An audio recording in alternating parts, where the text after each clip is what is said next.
There's a type of person who, whenever there's a social event, always finds a way to opt out. You invite them out on a Friday night, they say they've got something to do. You suggest a weekend trip, they say they need to rest. You might think they don't like you, or that they lack social skills, but the truth is, they're listening to something most extroverts never experience. They're listening to the needs of their own body and mind. To understand this, we need to recognize that people recharge their mental energy in different ways. Some people are like batteries that charge quickly when they're around others.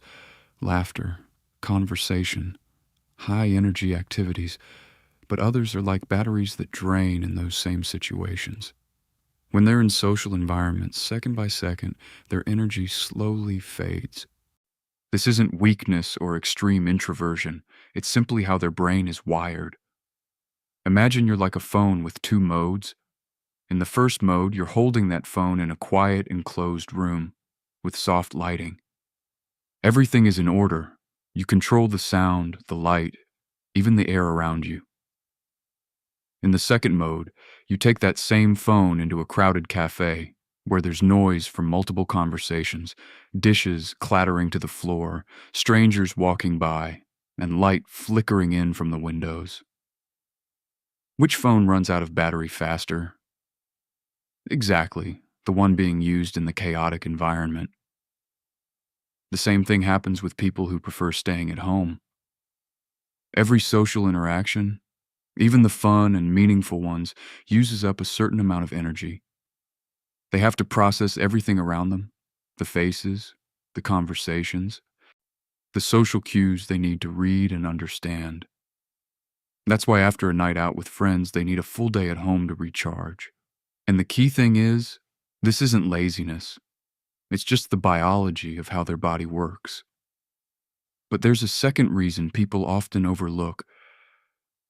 When you're at home, you have something the outside world can never fully give you: complete control. Outside, you can't control the people around you. You can't control the schedule. You can't control the unexpected things that might happen. But at home, you control everything. You decide when to wake up, you decide what to eat, you decide whether to watch a movie or read a book. For people with high anxiety or those who've been through trauma, that sense of control isn't a luxury, it's a requirement to feel safe. And here's the beautiful thing society tends to forget. People who enjoy staying at home are often the most creative. Psychological studies show that those who spend time with themselves, those who reflect and think deeply, tend to have the highest levels of creativity. Great ideas don't show up at loud, high-energy parties. They show up at 1 a.m. when you're lying in bed or when you're sitting quietly with a cup of tea and a book. Solitude isn't a sign that you've failed socially. It's a place where your mind can grow. Society has a very narrow view of what a good life looks like. It says a good life has to be parties, trips, moments designed to be shared on social media.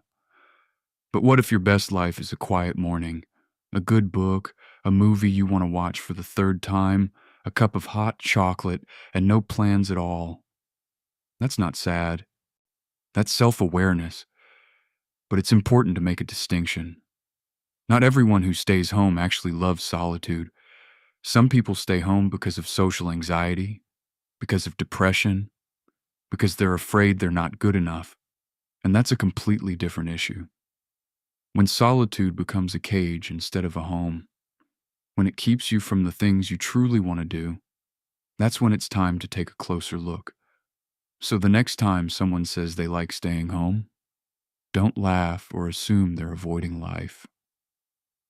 They're doing something you might not immediately understand. They're taking care of themselves. And if you're that kind of person, you don't need to explain yourself. Your way of living isn't any less than anyone else's, it's just different.